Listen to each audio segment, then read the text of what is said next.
राजस्थान के इतिहास के अंदर पहली सरकार आई है किसी को रोजगार देने की बजाय एक कलम चलाई और 5,000 परिवारों को रोड पे ला दिया। मोदी जी ने कहा था 2 करोड़ लोगों को रोजगार देंगे, रोजगार देने का काम था तो फिर हम रोजगार पा रहे थे ना, हमें बेरोजगार क्यों किया। अगर जरूरत पड़ी भगत सिंह बनने की तो ये हुआ भगत सिंह भी बनेंगे। सरकार कोई बातचीत नहीं करना चाहती।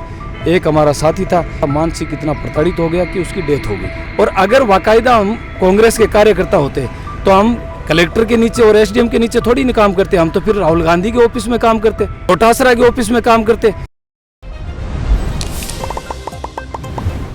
राम राम सा, मैं माधव और आप सभी स्वागत है झल को बीकानेर। अच्छा, बीकानेर कलेक्टर ऑफिस रिजल्ट सामने खड़ा, सामने लोग है जिका धरने प्रदर्शन पर, क्योंकि कलेक्टर ने ज्ञापन भी देने वास्ते आया है, लेकिन के वजह रही क्यों दे रहा, के कुछ बातें हुई बेबात आज आप पाँच के कराला। राम राम जी। राम राम सर, मैं राम रखमुंड, बीकानेर जिला अध्यक्ष राजीव गांधी युवा मित्र संघर्ष समिति और प्रदेश स्तरीय कमेटी का प्रवक्ता। आज कलेक्टर साहब ने ज्ञापन देने मैन आप लोग कारण का ही सर, आज कलेक्टर साहब को ज्ञापन देने का हमारा सबसे बड़ा कारण ये था कि पिछले 25 दिसंबर को भाजपा सरकार ने हम 5,000 परिवार रोजगार जो पा रहे थे पिछली सरकार के टाइम से, हम लोगों को बेरोजगार कर दिया था। तब से लेके 26 से लेके आज दिनांक तक हमारा धरना चल रहा है शहीद स्मारक पे। हम बार बार निवेदन कर लिए सरकार से कि हमसे डेलीगेशन के रूप में आके बातचीत की जाए। सरकार कोई बातचीत नहीं करना चाहती। एक हमारा साथी था, नौकरी जाने के बाद वो एकांत में रहता था, मानसिक इतना प्रताड़ित हो गया कि उसकी डेथ हो गई हमारे बीच में ही। और कुछ हमारी बहनें थी, किरोड़ी जी से बातचीत करने के लिए गई हुई थी। किरोड़ी जी ने बाकायदा उनको बुलाया था, वो थे नहीं, दौरे पे निकले हुए थे। बहनें वहाँ बैठ गई कि हम बातचीत करके जाएंगे। इतने मात्र से इस प्रशासन ने लेडीज पुलिस होते हुए भी हमारी बहनों को घसीट घसीट के गाड़ियों में डाला, लाठीचार्ज किया। 2 बहनों के सिर में चोट भी आई। तो उनके विरोध में भी आज ज्ञापन दिया है कि उनके विरोध में पुलिस वालों के साथ कार्रवाई हो। लेडीज पुलिस होते हुए जेंट्स पुलिस हाथ नहीं लगा सकती एक तो, और एक रात को 11-12 बजे कोई भी कानून नहीं कि लेडीजों को गिरफ्तार करके और कहीं थाने में ले जाया जाए या कहीं भी छोड़ा जाए। और उसके विपरीत इन्होंने डराने का, धमकाने का, वहाँ से जयपुर से भगाने का जो प्रयास किया था। तो आज कलेक्टर को ज्ञापन देके हमने चैलेंज किया है कि अगर समय रहते बातचीत नहीं की गई और वापस बहाल नहीं किया गया तो यह आंदोलन उग्र होगा। उसकी जिम्मेदारी है सरकार और सरकार का प्रशासन होगा। और आज जी को ज्ञापन दियो सिर्फ बीकानेर ही दियो या और कई जगह भी दियो? बिल्कुल पूरे जिले में हमारी प्रदेश स्तरीय कमेटी बनी हुई है, उसके आह्वान पर सारे जिलों में आज ज्ञापन लगाए। इसमें अलावा एक और बड़ी बात भी है कि बीकानेर राज्य का कलेक्टर है, बांगो भी तबादला होगी और नया कलेक्टर भी आना ला है। देखो, ये तो निरंतरता के साथ चलता रहता है। आज जी को थे ज्ञापन दियो, जी का नया है बन दियो या फिर जी का पहला कलेक्टर हपा नहीं दियो? नहीं, नए वालों ने अभी ज्वाइनिंग नहीं ली और पहले वाले अभी तक रिलीव नहीं हुए। बाकी उनके पीए साहब थे, वो कोई कारणवश छुट्टी ले रखी है उन्होंने, तो उनके पीए साहब को ज्ञापन दे के आए। जी को बात बता रही हो बेरोजगार वाली 5,000 परिवार, वो के कुछ मसलो है? सर, मसला कुछ भी नहीं था।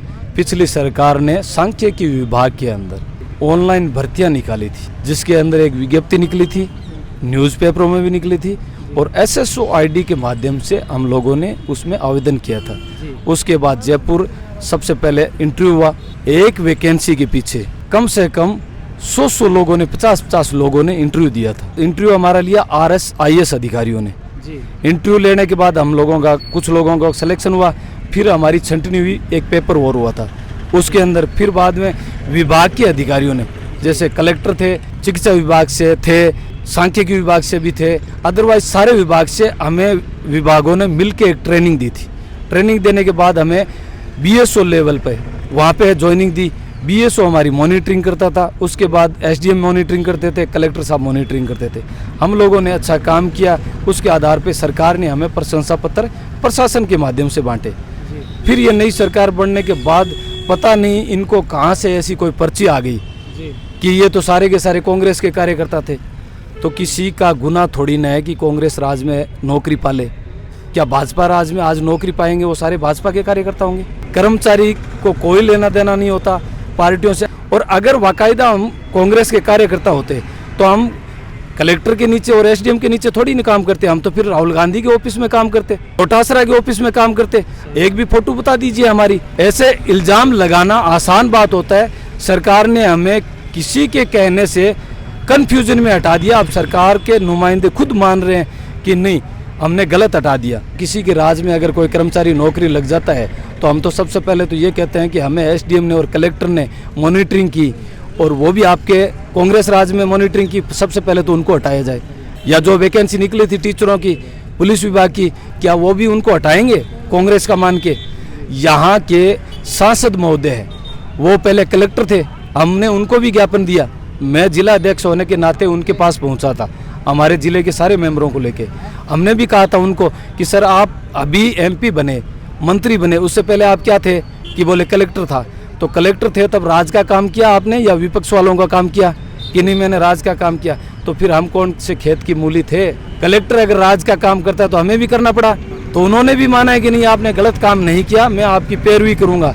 बाकी अब वो पैरवी पता नहीं किस तरीके से कर रहे हैं। अभी तक हमारे पास ऐसा कोई वजूद नहीं आया कि कोई अगर मंत्री या मुख्यमंत्री हमारी कोई पैरवी कर रहा हो। किरोड़ी जी ने ट्वीट किया है कि आपकी मांग जायज़ है, हम सरकार के सामने रखेंगे। अच्छा, एक सागे आप एक अंतिम सवाल और भी कर लिया। हाल ही में जी को भाजपा सरकार बजट पेश करी जी, मैंने युवा ने ले पण कई तरह रोजगार की बात करी गई है, तो फिर मैंने कोई फायदेमंद बजट भी घोषित हुई हो या फिर ये? देखो सर, ऐसा है कि मारवाड़ी में कह दूं तो कि दूसरे के घर पे देख के हमें तो स्वाद नहीं आता। हमें बेरोजगार करके और दूसरे को रोजगार देने का ये तो झांसा हुआ। हिंदुस्तान में क्या, राजस्थान के इतिहास के अंदर पहली सरकार आई है किसी को रोजगार देने की बजाय एक कलम चलाई और 5000 परिवारों को रोड पे ला दिया। ये कौन सी तुक की बात हुई?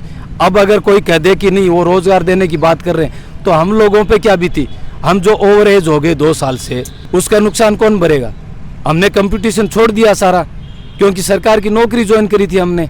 सरकार की नौकरी ज्वाइन करने के बाद 2 साल जो हमारी ओवर एज हो गए, हम किसी के नहीं रहे, न घर के न घाट के रहे, कि कहते कुछ है करते कुछ है। मोदी जी ने कहा था 2 करोड़ लोगों को रोजगार देंगे, रोजगार देने का काम था तो फिर हम रोजगार पा रहे थे ना, हमें बेरोजगार क्यों किया?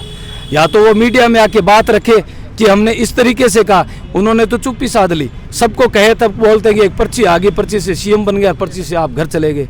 अगर जे मांग ना मानी फिर क्या करोगा? मांग तो माननी पड़ेगी, मांग नहीं मानोगे तो फिर युवा मित्र ऐसे ही धरने पे बैठे रहेंगे। अगर मांग नहीं मानेगी सरकार, बिल्कुल बाकायदा गांधीवादी तरीके से आंदोलन कर रहे थे। अगर जरूरत पड़ी भगत सिंह बनने की तो ये युवा भगत सिंह भी बनेंगे। भगत सिंह बनने के बाद भी नहीं मानते हैं तो इनको एक चोट पड़ती है, वो सबसे बड़ी चोट होती है वोट की चोट। और वोट की चोट अभी मई के अंदर लोकसभा के चुनाव है। ये जहाँ से पर्ची आती है वो पर्ची भेजने वाला भी दिल्ली के अंदर बैठा होगा इनका, उसको वापस गद्दी पे बैठना है। ये 5000 परिवार और इनसे जुड़े हुए कम से कम इतना मादा रखते हैं कि 15 लाख लोग इनके सामने खड़े मिलेंगे। राम राम जी, मैं महादेव थे, देख रहे हैं झल को बीकानेर। ये तो सब देखने के बाद में आप सभी कहीं कुछ राय राय थे कमेंटा में जरूर देवला, और यही आपने जल को साके बढ़िया रहे। अगर जल को सब्सक्राइब के लिए साइड में बेल आइकन बटन दे प्रेस करें, सागे फेसबुक पेज भी फॉलो कर ले। राम राम जी, मिला एक और नई वीडियो है सागे।